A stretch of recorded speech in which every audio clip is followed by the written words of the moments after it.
Hello, darlings. You've all heard of Marilyn Monroe. Some of you know Bridget Bardot. Well, now it's time for the Cognac Show. I said cognac, ooh, ooh. I said cognac, ooh, ooh, ooh. I'm your bubbly blonde, fabulously dressed to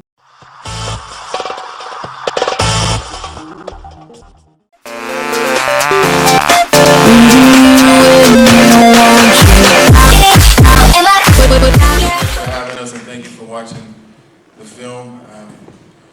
We're here for the Q&A. Thank you for making the movie. I'm glad you enjoyed it. I'm really glad you enjoyed it. Hello. Hi, how are you? My name is Jean Shafferoth, and I just wanted to say that you produced a beautiful movie. Thank you so much. And thank you. Thank you.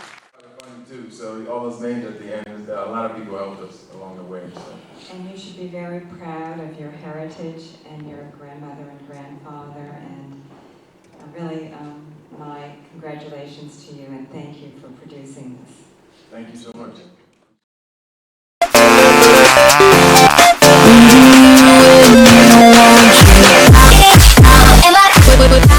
Walk away from your grandparents. Yeah. In a boarding house, basically, and watching your father, your grandfather, out there doing the mundane chores and everything else. I already knew who he was. I came to visit one day, and I said, "I'm sorry, I know who you are." He said, "Yes." And what do you want to say, young man? I said, "Well, I just like what you're doing." He said, "Well, then, if you like what you're doing, then you should be doing it too." And I started my whole career through college in activism, working with SNCC. Yeah. And to the point of my father telling me, "Please don't take your brother again on another demonstration. You know, you both wind up in jail. You know, I can't afford 2 bails."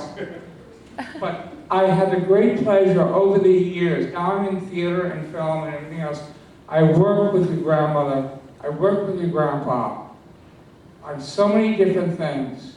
I handled the Negro Ensemble Company, I worked with Woody King, Okay. New Federal Theater. Yeah. I wanted to introduce myself before, but it wasn't easy. But what a legacy. Absolutely. Yeah. And you have captured it so. Well, we tried. I mean, obviously, there was so much that had to be left out, and to have a role in it was very tough to make sure that people left feeling like they weren't shortchanged. But their lives, I felt, were so rich that you can tell the story of their lives in love, and it'll be You bridged it then art, and then it'll still hold, and it did. So yeah, they definitely lived great. I am so impressed. You told the story of 2 people that I've loved and admired.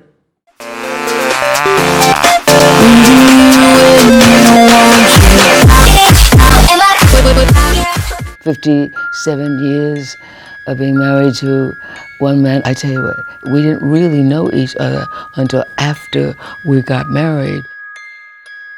If I had to think of 2 artists who are the most involved, the 2 names that would come to mind would be Ossie Davis and Ruby Dee. One of the most respected couples in that most unstable industry, show business, have done it all, and without the typical compromises made of some performers of color. The inordinate power of their talent set a pace for the rest of us. My films were elevated because of the presence of Ruby Dee and Ossie Davis. And it's an amazing story. Ossie and Ruby have been at the center of American life for so long and accomplished so much. They didn't just create and say, "I'm an artist, I had nothing to do with that." They dealt with the events of their time. Both Ruby and Ossie saw their life as much larger than themselves. People need to get to see them and to know them as we've all known them over the years. Special live coverage of Remembering Ossie, the funeral for Ossie Davis.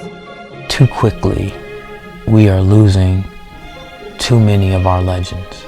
Her poetry, her prose, her life investigates, demands a progressive way of looking at ourselves and the world, demands that we respect our differences, acknowledge our similarities. She's feisty. You know, of course she is a genteel lady and sophisticated as any, but she brings it right on down to the common denominator. You, woman, sister, wife, actor, mother, grandmother, activist, professor, poet, philosopher, genius. If I'm gonna die, I just don't want to die because I'm old. When I die, I want to take some of this. I want to finish some of it. Ruby Dee, someone who believed and committed and loved more than anything the craft that she did, but didn't separate it from her life. And that's the difference between living and not living.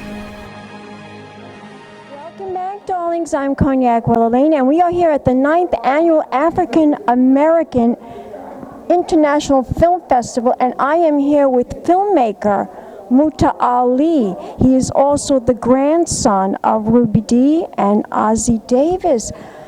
Thank you so much for this wonderful interview. Thank you. And the film was just a fabulous film, so gripping. Tell my audience, for the people that were not here today to view this screening, tell my audience what this film is really all about. This documentary is called Life's Essentials with Ruby Dee, and it's about the last few years of Ruby Dee, her life on this earth.